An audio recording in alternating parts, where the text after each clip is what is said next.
Dear students, welcome to Gate measures.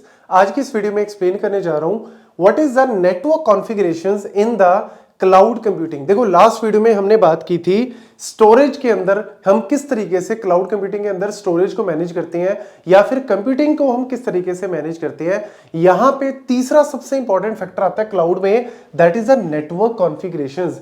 Network को किस तरीके से मैनेज करना है। तो देखो, अगर मैं बात करूं AWS की या फिर एज्योर की, तो काइंड ऑफ नेम जो है वो इनके अलग अलग है, जो फंक्शनैलिटी ये प्रोवाइड करते हैं, टूल्स के नेम अलग अलग है, लेकिन एक तरह से मान के चलो जो फंक्शनैलिटीज है वो आपकी इसकी सिमिलर ही होती हैं। तो देखो, कोई भी कंपनी कहती है कि मुझे अपनी वेबसाइट को होस्ट करना है क्लाउड के ऊपर, तो स्टोरेज चाहिए, कंप्यूटेशन चाहिए, और तीसरी सबसे इंपॉर्टेंट चीज क्या चाहिए आपको, नेटवर्किंग चाहिए। क्योंकि ऑब्वियसली उसके बाद पीपल जो यूजर्स हैं वो लोग क्या करेंगे, उस वेबसाइट को एक्सेस करने की कोशिश करेंगे।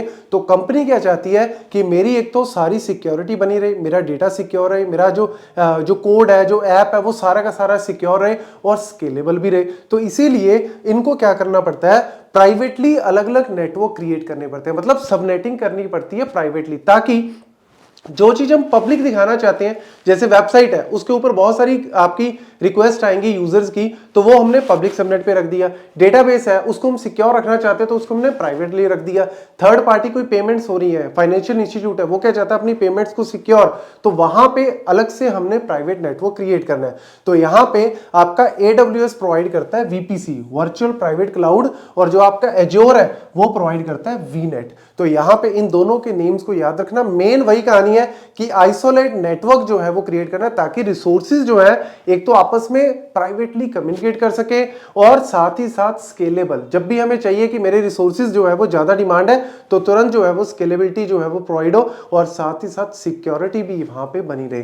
देन ऐसे ही आपका जो VNet है वो भी सेम चीज प्रोवाइड करता है जैसे आपका AWS VPC प्रोवाइड करता है। ये दोनों ही आपके इंपॉर्टेंट याद रखना, ये दोनों ही आपके CIDR ब्लॉक के ऊपर वर्क करते हैं, मतलब क्लासलेस इंटर डोमेन राउटिंग जो है वो आपकी यहां पे यूज होती है। और आपको अगर क्लाउड को अच्छे से समझना और खासकर नेटवर्क को अच्छे से समझना है, तो आपको CIDR की पूरी इंफॉर्मेशन होनी चाहिए कि CIDR के अंदर हम किस तरीके से IPs को एलोकेट करते हैं, कैसे हम सबनेटिंग करते हैं। इसके ऊपर मैं अलग से वीडियो आपको प्रोवाइड करूंगा जिसके अंदर प्रॉपर सबनेटिंग के एग्जांपल के साथ करके दिखाऊंगा किस तरीके से CIDR जो है वो सबनेटिंग की जाती है। तो इसीलिए बड़ा ही इंपॉर्टेंट पॉइंट है सबनेटिंग। आपको पता ऑब्वियसली मल्टीपल सबनेट्स को क्रिएट करने पड़ेंगे, तभी हम लोग जो है वो डिवीजन कर सकते हैं internally based on our requirement, कि कुछ पब्लिक रखना है तो पब्लिक सबनेट पे रख दिया, प्राइवेट रखना है, कुछ छुपा के रखनी है चीज तो उसको हमने प्राइवेट सबनेट्स पे रख दिया। ऑब्वियसली अब यहां पे इंटरनेट गेटवेज, नेट गेटवेज, ये सारे यूज होते हैं, क्योंकि पब्लिक जब एक्सेस करेगी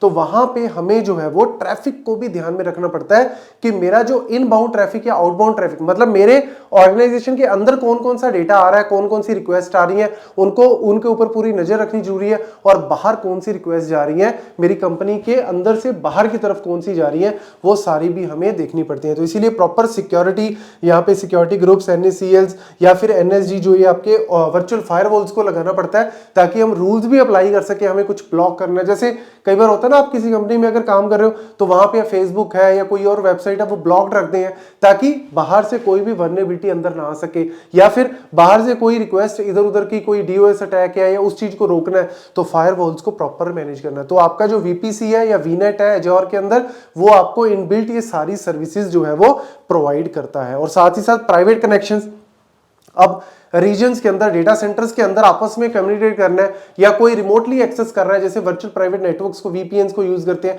तो यहां पे भी डेटा सेंटर्स के अंदर हमें इंटरनली अगर कम्युनिकेट करना है, प्राइवेटली कम्युनिकेट करना है, तो अलग अलग जो है वो फंक्शनैलिटीज ये वाले आपको प्रोवाइड करते हैं। AWS भी प्रोवाइड करता है और एज्योर भी प्रोवाइड करता है। और फाइनली जो आपका राउटिंग है, उसके लिए दोनों राउटिंग टेबल्स को यूज करते हैं, क्योंकि राउटिंग टेबल के थ्रू ही हम उस डेटा को रूट करते हैं कि भैया तू इस जगह पे जा या इस जगह पे जा। ये सारी चीजें आपको जब मैं CIDR जो है वो ब्लॉक समझाऊंगा कि किस तरीके से वर्क होता है और कैसे सबनेटिंग करते हैं, कैसे पैकेट आता है, किस तरफ जाता है, वो सारी कहानी आपको उसमें बहुत अच्छे से समझ आ जाएगी। ऑलरेडी मैंने ये वैसे नेटवर्किंग का, अगर मेरी प्लेलिस्ट चेक करोगे, गेट्स मेशर कंप्यूटर नेटवर्क्स डालोगे ना, तो वहां पे सबनेटिंग की आपको बहुत अच्छे से डिटेल में करवाई हुई है, लेकिन यहां पे मैं फिर भी अलग से आपको करवाऊंगा, तो अच्छे से इन सारे पॉइंट्स को नोट कर लेना। Thank you.